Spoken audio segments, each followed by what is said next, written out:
If fantasy and romance are what you seek, featuring heroines who aren't quite so meek, with book talk and Instagram full of deceit, simply listen to our podcast, Our Picks of the Week. Are ladybirds ladybugs? Look at you. Oh, yeah? Yes, they are. I did not know that. Oh. I think it's just, I forget where one of our characters is from, but there they call them ladybirds rather than ladybugs. Did you see the movie Ladybird with Saoirse Ronan? No, I know of it, but I never watched it. That's fun. Silly. Okay. That's the only reason I know the Ladybirds thing. I mean, I'm not a smart gal. Are either of us? Like, we're just here. We're here eating cheese, talking about romance. That's what we do. Okay. So Ladybirds is by M or R. Raeta. And this is the same author as Peaches and Honey, which was one of my picks of the week last season. It's different from Peaches and Honey, but I would say it's more approachable from a modern reader standpoint because our heroine is much younger. She is a college student. See, look at I'm reading college romances too. I'm here for it. And we kind of open, and she is outside of a hospital, and her boyfriend is inside, and he is dying. Oh no! But we don't open in her perspective. We get this perspective of this kind of ominous, dark figure. We don't know what he is. We don't know if he's human, but he's like, this looks like a prime object for me. Oh. Yep. And so he like wanders over to her and he's like, hey, you want to make a deal? Yep. It's one of those kind of books. I love the little like shoulder, like, hee. And she's bawling and just a nervous wreck because she doesn't know if her boyfriend is going to survive. I think he was in a car accident of some kind. And we're in Ohio. Like, I don't think I've ever read a book set in the Midwest, really. Yeah. And he says, like, kind of half joking, hey, if you give me your soul, I will save your boyfriend. Something like that. And she's like, yeah, sure, haha. Like, you can have my soul, like, you fucking dick. Like, leave me alone. Let me cry. And he's like, all right, good deal. Oh, shit, it worked. Shortly after, boyfriend wakes up. She runs into the hospital. He's fine. Like, it's a fucking miracle. And she runs up to him, and he's like, who the fuck are you? Oh, no. Boyfriend does not remember her. And not only does he not remember her, he hates her on sight with like no reason why. Like, there's no explanation. It's just he completely dislikes her. And they've been together for like a year and a half, 2 years, like since high school. Like, they had just signed a lease on an apartment together and they were going to move in together. His parents know her and like her. Like, it's a great, like, there's nothing wrong with their relationship. No. But she went from her boyfriend almost dying. She doesn't know what's going on with her life. And he wakes up and he doesn't know her and he doesn't. Bruh. Yeah. You love an amnesia. Amnesia story. Yeah. So she doesn't know what's going on. Maybe he's going to get over this. We'll figure it out. It's fine. And he doesn't. And so she is trying to figure out what to do with this apartment because she can't afford it on her own. She comes from a very broken home. Her mom ran off when she was very young and like abandoned her with her daughter and her grandmother on her mom's side.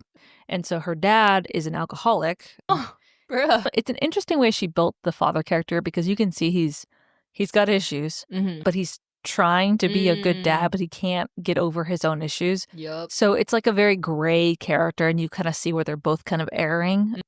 And she's a photographer, so she's going to school for photography, and her dad thinks it's a waste of money and all of this nonsense. But the grandmother is this awesome, sweet, kick-ass, like, honey, I got you. And then grandma pays for her lease on her apartment through the whole year. Oh, shit. To give her like a fresh start because it comes about where she's just not going to get back with her boyfriend. And so she's resigned herself to all of this.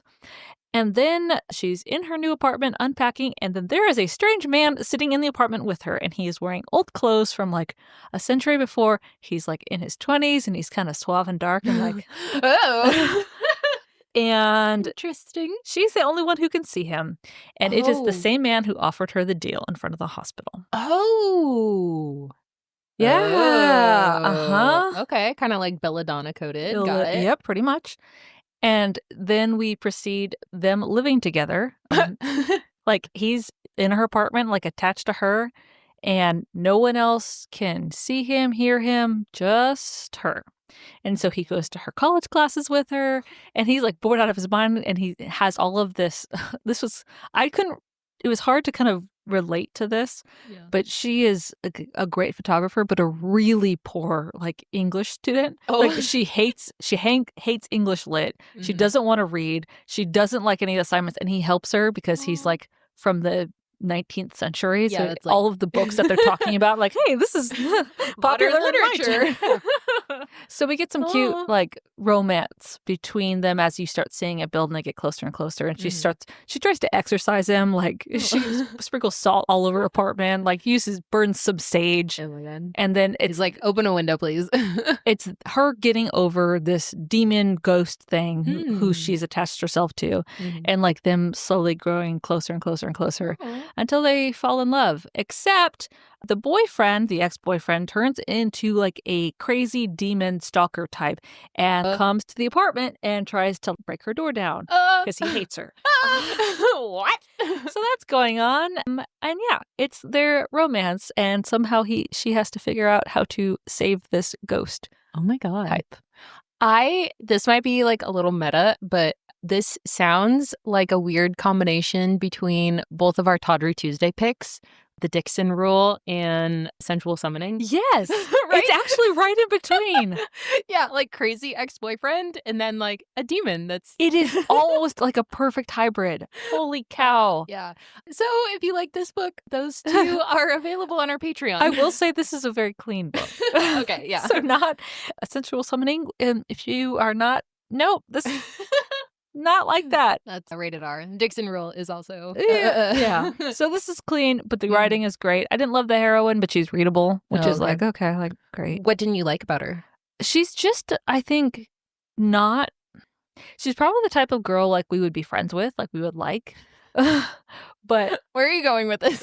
I feel like for me as a reader, I have to see some bit of myself or find something relatable. And it was really hard for me to relate to her as a character, especially some of her reactions and how she managed her setup. Not that she's bad, that she's just kind of not my normal heroine type. That's fair. Yeah. So Belladonna, if you like this kind of setup with a fun demon ghost thing there to save you all the time. Yeah. And Phantasma, which I'm like a third of the way through, probably not going to finish, but it's got the same vibes. That's fair. I could see that because there's a ghost in that one too that's like only she sees or whatever. Interesting. I have a soft spot for that trope where it's a heroine and like the big badass, like demon, ghost, protector, death, whatever you want to call it. Death. Who's like tagging along with her and saving her as she goes through her magical quest. I could see that. Yeah. I feel like this is also kind of reminiscent of Love of My Afterlife by Kirsty Greenwood. The like death car accident. A little bit. Whatever. It's got some of those vibes to it. I could see that. Interesting. What would you rate this as? Like a perusing or like a stay up and finish? It's right in between. Okay. Like, and it's very short, so you can just swallow it whole and be like, oh, yum. Oops. Okay. Clean romance. Hey, it's fine. It's great. If you like this author, if you like Peaches and Honey, this is entry level for that author because Peaches and Honey is a duology.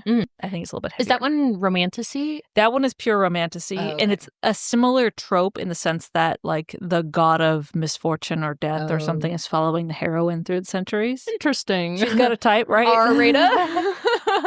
Oh, cool. Well, from Jordan Shelf to yours. We will see you on the next page.